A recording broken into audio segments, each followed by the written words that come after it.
Bonsoir. Bonsoir à vous. On va parler politique, on va parler Sénat, on va parler des problèmes. Je vais vous faire mon petit pitch d'intro. Je vais partir d'un constat tout simplement, c'est que si jamais vous regardez Twitter comme moi, et si jamais vous suivez l'actualité politique aussi comme moi, on a presque l'impression, et l'activité médiatique, on a presque l'impression que la gauche a perdu les sénatoriales. Voilà, la gauche a perdu, la gauche est partie seule. La désunion a fait perdre 10 sénateurs à la gauche au profit de la droite et de l'extrême droite. C'est notamment, on va revenir là-dessus, c'est les déclarations qui viennent de LFI. Faute d'accord, faute d'alliance, parce que le PS, le PCF, Europe Écologie Les Verts auraient enterré la NUPES. Tout ça obscurcit finalement tout ce qui a pu se passer pendant ces sénatoriales. Et voilà, et donc déjà peut-être pour commencer, le Sénat, moi le Sénat je vais directement vous le dire, et là-dessus je suis d'accord avec ce que beaucoup de personnes que je suis sur Twitter, qui sont des intellectuels de gauche, pourront vous dire, et d'ailleurs pour le coup je rentre directement là dans la ligne de la France Insoumise et de la ligne de Jean-Luc Mélenchon de 2017, c'est de dire le Sénat ça ne sert à rien, son existence, ou en tout cas son rôle est franchement à revoir, à réévaluer, et on s'en fout un peu de cette galère, puisque pour rappel, de toute l'histoire de la 5ème République, le Sénat n'a été à gauche que pendant 3 ans, entre 2011 et 2014, et encore, c'est la gauche du Sénat, c'est-à-dire avec beaucoup de gens qui sont en réalité des centristes, voire de centre-droit, dans le paquet. Pas très utile, pas vraiment quelque chose à viser, sauf pour obtenir du temps de parole, de la dotation, des rôles, des fonctions, et donc du coup des financements pour les différents partis politiques qui constituent des groupes parlementaires, et ça on le verra après. Et donc là, le 24 septembre 2023, eh bien, il avait 170 sièges sur 348 à renouveler, puisque depuis la réforme de 2011, on renouvelle désormais le Sénat tous les 3 ans par moitié, et donc du coup chaque sénateur est élu pour une période de 6 ans. Seul vote, et ça je le rappelle, les grands électeurs. Ces grands électeurs sont essentiellement désignés au sein des conseils municipaux. Retenez très bien cette information parce qu'on va en parler tout à l'heure, c'est super important. Il y a à peu près 162 000 votants au Sénat, dont à peu près 95% de ces votants qui viennent des conseils municipaux. Et qui viennent donc en réalité de la ruralité, qui viennent donc des territoires. Et donc, il y a 2 cas de figure. Soit votre département est un petit département à faible population, vous élisez 1 ou 2 sénateurs, auquel cas c'est un scrutin majoritaire à 2 tours. Soit vous avez plus de sénateurs, auquel cas c'est un scrutin proportionnel. Et il y a des subtilités si jamais vous êtes sur une collectivité territoriale particulière, à statut particulier, comme l'Alsace, la Corse, et j'en passe. En 2020, en gros, la majorité de droite et du centre du Sénat s'est consolidée. Ça, encore une fois, pas de surprise, ça a toujours été le cas. Les sénatoriales de 2020, elles ont été traumatisantes, notamment pour... elles ont été importantes pour le PCF, qui avait perdu un sénateur, et qui n'en avait déjà pas beaucoup. Le PS, qui en avait perdu 6 sur les 65. Donc le PCF était à 16, était retombé à 16 au lieu de 17. Le PS en perdait 6, tombait à 65. Et Europe Écologie Les Verts en gagnait 3, par contre, et gagnait 12 sièges, puisque l'Europe Écologie Les Verts, c'était son enjeu. Ils étaient tombés à 9. Ça, pareil, on va en reparler. Et du coup, il fallait qu'ils repassent la barre pour pouvoir réexister et réavoir un groupe parlementaire. C'était super important pour eux. Et donc, du coup, le Sénat, en gros, aussi pour vous schématiser, il y a 3 blocs. Donc, vous avez LR, l'Union centriste. L'Union centriste, c'est le Parti radical, je crois, le Modem, l'UDI, etc. Qui, globalement, votent tout ensemble. Et vous avez le Parti socialiste, qui est l'un des plus vieux groupes au Sénat qui existe. Et c'est le principal groupe de gauche d'opposition au Sénat. Que vous le vouliez ou non, le Parti socialiste est encore aujourd'hui la plus grosse force de gauche au Sénat, la mieux installée. C'est important de comprendre pourquoi ce scrutin de 2023 était important pour certaines forces de gauche, c'était quoi les différents objectifs et comment est-ce que ça s'est passé. Et pour ça, les différentes formations politiques avaient des objectifs relativement différents. La gauche, globalement, tendanciellement, au total, visait une centaine de sièges. On était, je crois, à 91, un truc comme ça. Et on visait une centaine de sièges. Donc pour le PS, l'objectif c'était renouveler totalement ses sénateurs. Savoir aussi que le PS jouait gros parce que le PS a perdu beaucoup de grands électeurs dans les conseils municipaux. Donc ils ont des meubles à sauver. Pour autant, ça reste quand même la force de gauche qui ont potentiellement le plus de grands électeurs. Le PCF, lui, avait très gros à jouer puisque sur les 15 sièges qu'ils avaient, ils en avaient 11 à renouveler. Donc ils avaient vraiment beaucoup à perdre. Parce que tomber à moins de 10, vous disparaissez du Sénat. Le groupe n'existe plus. Donc il fallait au moins 10, donc il fallait au moins 6 renouvellements pour conserver le groupe, et éventuellement peut-être une victoire par-ci par-là, gagner peut-être quelque chose, on va voir. Et Europe Écologie Les Verts aussi, pareil, l'enjeu était de taille, puisque Europe Écologie Les Verts était à 12, il fallait pas qu'ils retombent à moins de 10, eux aussi. sinon le groupe disparaissait. Donc ils visaient peut-être gagner 3 ou 4 sénateurs pour monter à 15, 16, voilà. À peu près. Et LFI n'avait aucun objectif au Sénat, parce que LFI était assuré de perdre partout. Ils n'ont aucun grand électeur ou presque, et ça on rentrera dans le détail plus loin plus tard. Donc c'était quoi les objectifs pour la droite ? Eh bien pour LREM, c'était maintenir les 24 sénateurs LREM. LREM n'a quasiment pas de sénateurs non plus. Et surtout, LREM part aussi sans accord avec le MoDem et sans accord avec Édouard Philippe, avec Horizon. Donc il y a quand même eu quelques unions locales voilà, pour limiter la dispersion, mais globalement, LREM, c'est sauver les meubles. Il faut sauver les meubles. Alors que Horizon, à côté, eux, ils font une campagne assumée et forte. Édouard Philippe, il se déplace sur le terrain et tout pour aller pousser derrière ses sénateurs, rencontrer les élus, rencontrer les électeurs, les grands électeurs. Donc eux, ils visent de passer en gros de 5 à 10 pour pouvoir constituer un groupe. Quand on dit fracture à gauche pendant que la droite est unie, non, c'est faux. Juste qu'on se le dise, non, c'est faux. Concernant le RN a fait des municipales qui étaient assez désastreuses. Donc le RN vise à gagner 4 ou 5 sièges, mais aucune chance qu'ils atteignent les 10, sachant que le RN n'avait qu'un seul sénateur qu'ils ont perdu pendant la campagne présidentielle, puisque le seul sénateur qu'ils avaient s'est rallié à Éric Zemmour. Terrible. Donc, c'est quoi les enjeux pour ces différentes personnes ? Eh bien, encore une fois, pour ces différents groupes, eh bien, encore une fois, c'est les indemnités qui sont octroyées en fonction des fonctions des personnes dans les groupes. Donc, vous avez plus d'indemnités. Quand vous formez un groupe, vous avez tout un bureau à constituer, etc. Et vous avez des indemnités spécifiques. Donc, c'est aussi ça l'enjeu des sénatoriales. C'est du pognon, du temps de parole, globalement. Et de l'exposition médiatique. Alors, si jamais on focalise directement sur les résultats et qu'on regarde tendanciellement, globalement, les résultats, pour la gauche, ça se passe plutôt bien. Le PS gagne 4 sénateurs, passe à 68, le PSF en gagne 2, passe à 17, Europe Écologie Les Verts en gagne 4, il passe à 16, et donc RDSE, bon ça c'est un groupe de centre-gauche, je l'ai mis dans la gauche, mais bon, globalement c'est des centristes un peu mous, reste à 14, c'est un groupe qui reste stable, parce que ce groupe existe, vous avez notamment Annick Girardin dedans, voilà, c'est aussi il y a le PRG dedans je crois. Donc la gauche gagne des sénateurs, vraiment que vous le reteniez, c'est une victoire de la gauche.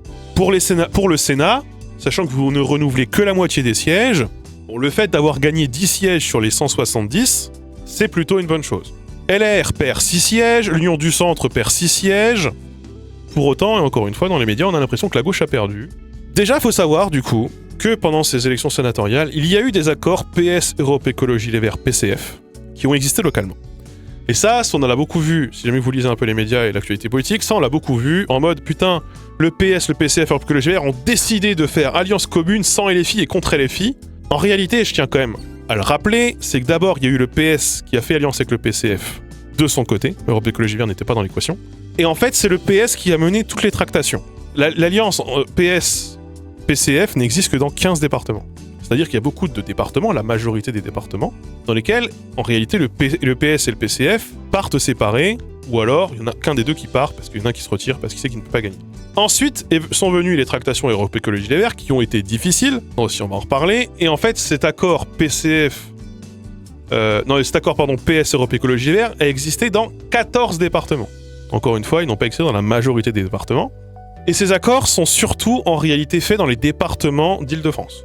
Ce sont surtout les départements qui sont sujets à accord, parce qu'en fait, ce sont surtout les départements où il y a des scrutins proportionnels, il y a beaucoup d'habitants, il y a des scrutins proportionnels. Alors, il n'y a pas que dans ces départements-là où il y a eu des accords. Donc à Paris, quand même fait notable, il y a une liste tripartite qui a été mise en place. Vous avez sur la même liste, du coup, PS, Europe Écologie Les Verts, PCF. Les bases de l'accord, c'était, on s'accorde en gros pour que tout le monde soit renouvelé, tous ceux qui doivent être renouvelés soient renouvelés. Personne ne perd sa circo au profit d'un autre, entre nous. Et tous les nouveaux sièges doivent être gagnés sur les nouvelles circos qu'on prend à la droite. Donc LFI dans tout ça. Et la France Insoumise dans tout ça. Alors il faut savoir que la France Insoumise, les sénatoriales, c'est un peu les premières où ils décident d'y aller. Donc c'est souvent des logiques locales qui sont mises en place visiblement. J'ai regardé un peu sur quel département étaient les accords et de quelle logique étaient mises en place dans les accords. Donc en gros, les accords sont décidés effectivement entre les différentes formations politiques d'un point de vue plus ou moins national, mais pour peu que ça puisse exister localement, ça puisse s'appliquer localement. Et il se trouve que par exemple, il y a eu des histoires dans le Val-de-Marne notamment sur des places qui ont été attribuées, qui devaient être attribuées au Europe Écologie Les Verts, mais qui ont été attribuées au PS parce qu'en fait localement, il y a eu des discussions en parallèle et en fait c'est le local qui a gagné sur le national parce que le PS et le PCF et Europe Écologie Les Verts peut-être aussi un peu plus, sont des partis qui sont beaucoup plus implantés territorialement que, par exemple, que la France Insoumise, qui eux voulaient une logique d'accord national, parce que, voilà, ils ont leurs ténors locaux, des fois ils en ont, ça fait 40 ans qu'ils font de la politique localement, ils connaissent les grands électeurs, ils connaissent leurs circos, ça fait longtemps qu'ils y sont, voilà, ils ont des bails entre eux. Donc des fois tu peux pas juste arriver depuis Paris et leur dire maintenant ce sera comme ça. En gros c'est ça l'idée. Donc des fois il y a pas mal de départements où les alliances n'ont pas été possibles à cause de ce particularisme local. Ce particularisme local, c'était le cas apparemment dans le Morbihan notamment.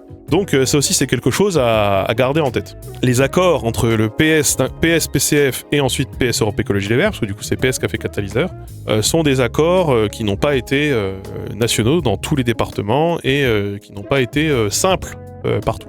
Donc LFI dans tout ça, et la France Insoumise dans tout ça. Alors faut savoir que la France Insoumise, les sénatoriales, c'est un peu les premières où ils décident d'y aller. On va y voir, ils ont essayé des fois de présenter des gens, LFI. Le Morbihan, je vous en parlerai juste après, j'ai lu des trucs là-dessus un peu contradictoires, mais en gros, globalement, enfin juste je fais une parenthèse, en gros il y avait un Europe Écologie Les Verts sortant qui se représentait pas, et donc du coup il y a eu dissension sur qui allait y aller pour le remplacer.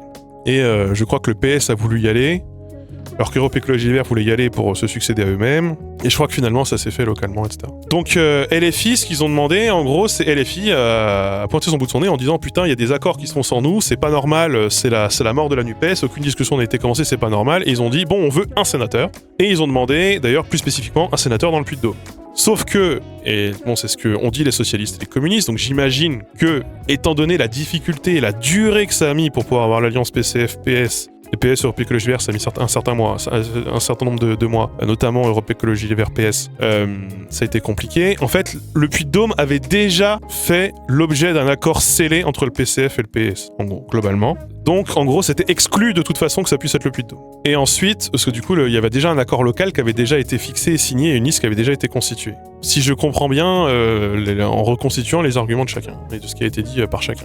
Donc au moment où LFI demande le Puy-de-Dôme, en fait le Puy-de-Dôme a déjà en gros été l'objet de discussions, et le Puy-de-Dôme en fait est un bastion communiste aussi. En tout cas, ils ont pas mal encore d'implantation, le PCF dans le Puy-de-Dôme. Donc le Puy-de-Dôme fait partie des 15 départements où il y a déjà eu un accord de signé. Donc l'accord, en gros cette demande-là, LFI est refusée. Alors pour ces raisons ou pour d'autres, ça, on va en parler juste après, ça c'est toujours un peu... voilà, il y a un peu des histoires de poker menteur aussi derrière tout ça.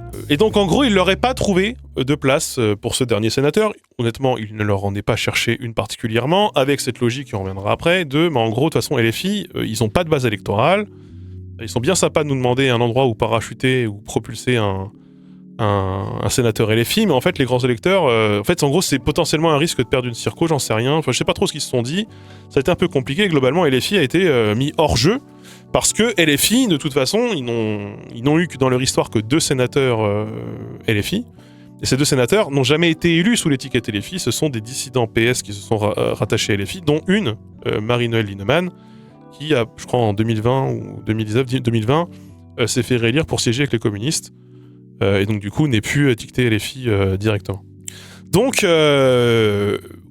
quelques jours avant le dépôt de candidature, la France Insoumise décide de constituer des listes locales dans toutes les circonscriptions électorales sénatoriales, sachant qu'ils perdent dans toutes, parce qu'ils n'ont aucun moyen d'être élus, et du coup ils alignent une liste devant tout le monde.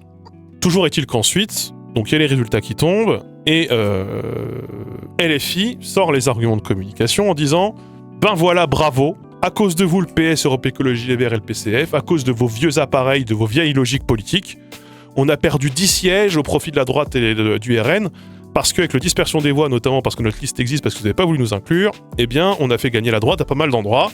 Donc, est-ce que le fait que LFI soit là, et donc du coup, est-ce que la désunion, le désaccord, a fait vraiment perdre une dizaine de sièges, comme il l'a parfois été dit, au Sénat? Alors, là-dessus, j'ai regardé un peu ce qui s'est dit, un peu ce qui s'est fait, un peu les décomptes.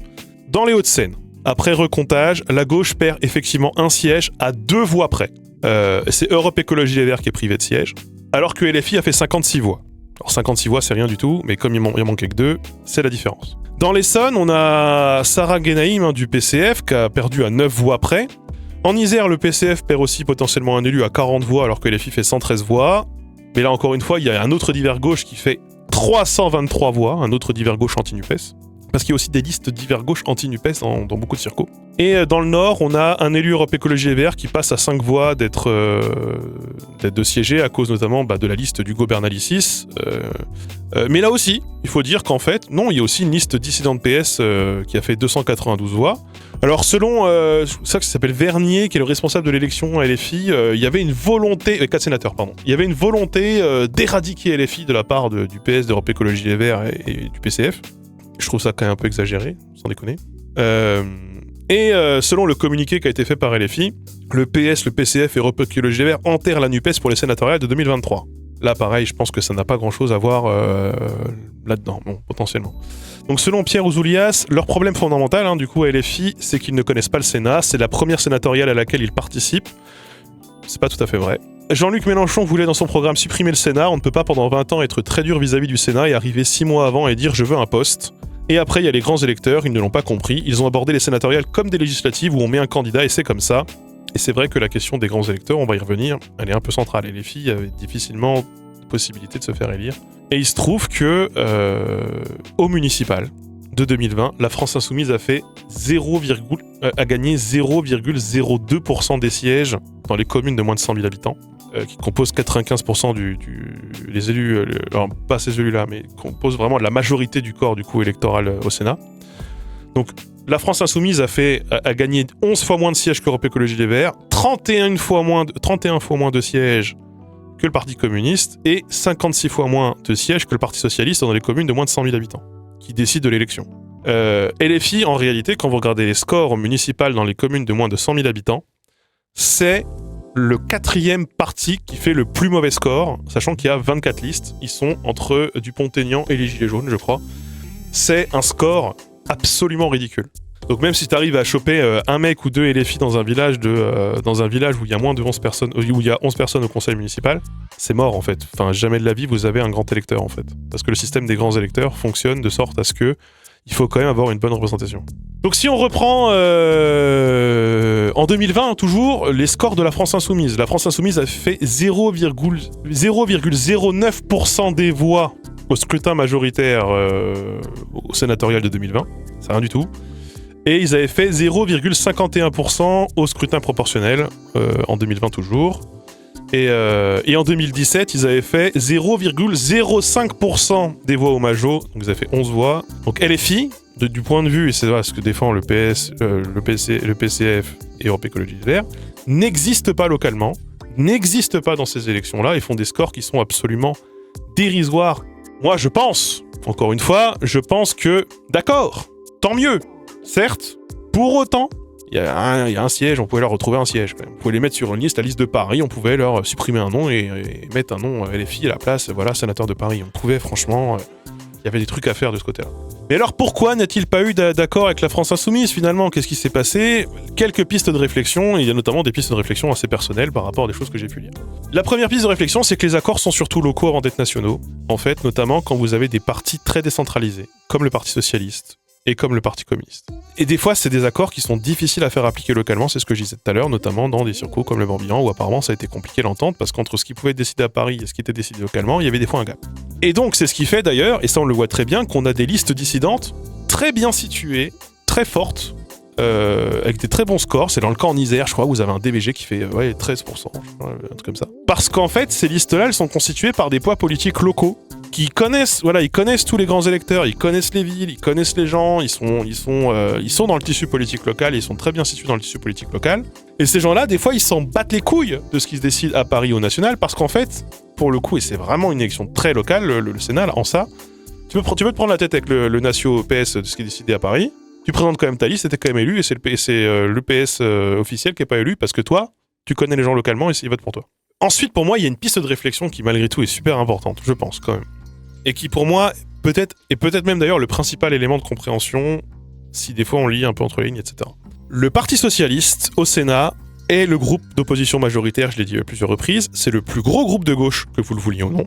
C'est-à-dire que le Sénat, tendanciellement, tout est plus à droite. Tout le monde est plus vieux et tout le monde est plus de droite au Sénat, donc forcément, le groupe de gauche majoritaire au Sénat, c'est le PS. Les sénateurs PS sont pour essentiellement des gens qui sont un peu de la vieille garde, qui sont un peu de l'ancien PS. Vous avez beaucoup encore de gens qui vont vous défendre Cazeneuve et Hollande, Et c'est pas des gens qui sont super, c'est ça dit dans le chat, c'est pas des gens qui sont super pro-NUPES, effectivement, comme ça a été dit. Et vous avez beaucoup de gens qui sont dissidents PS, ou en tout cas qui sont dans la minorité actuelle du PS, mais potentiellement en force au Sénat, qui ne sont vraiment pas chauds pour bosser avec LFI. Et il a peut-être été choisi par le Parti Socialiste de surtout vouloir préserver l'unité du Parti Socialiste pour éviter la dissidence localement, et éviter la dispersion des voix du Parti Socialiste, qui existe déjà malgré tout un peu, pour essayer de contenir un peu l'éparpillement des voix socialistes, et donc du coup la réserve électorale de gauche dans les différentes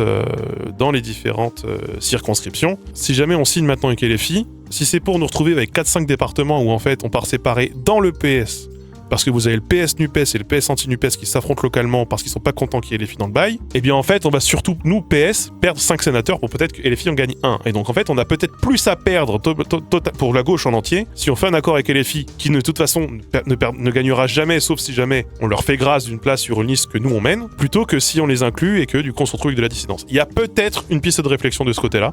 Donc qu'est-ce qu'on peut penser de tout ça ? Moi je vous livre mes pistes de réflexion et ce qui me pose problème dans tout ça.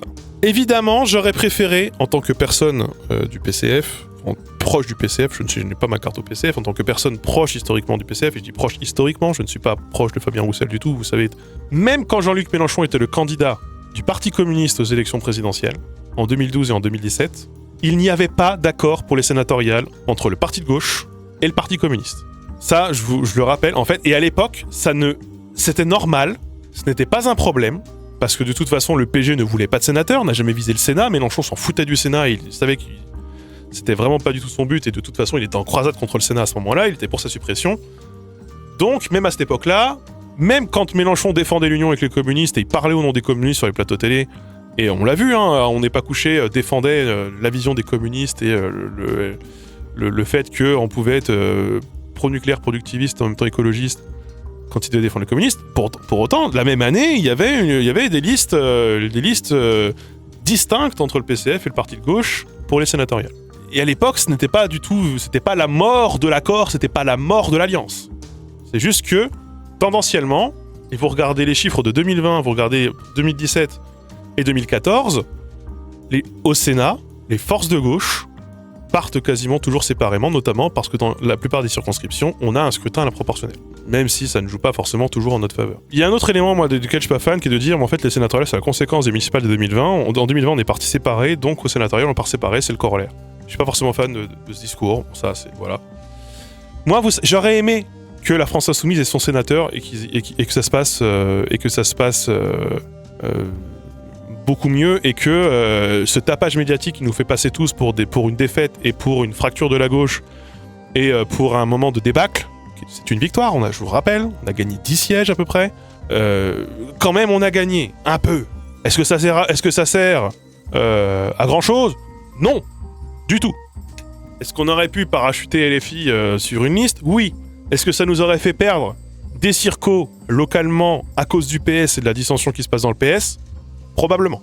Moi, j'ai quand même un peu l'impression de ce truc de demander un sénateur et finalement de présenter de présenter ses listes en face de tout le monde et de dire c'est votre faute. C'est franchement une rhétorique que je n'aime pas. J'aime pas du tout cette rhétorique, puisque pour moi, et je vous le dis honnêtement, si vous considérez que c'est Fabien Roussel qui a fait perdre Mélenchon au second tour de l'élection présidentielle parce qu'il n'y avait pas d'accord entre le PCF et LFI, eh bien, c'est la France Insoumise qui a fait perdre 4 députés aux différentes forces de gauche, au sénatorial, faute d'accord avec la France Insoumise. L'un va avec l'autre.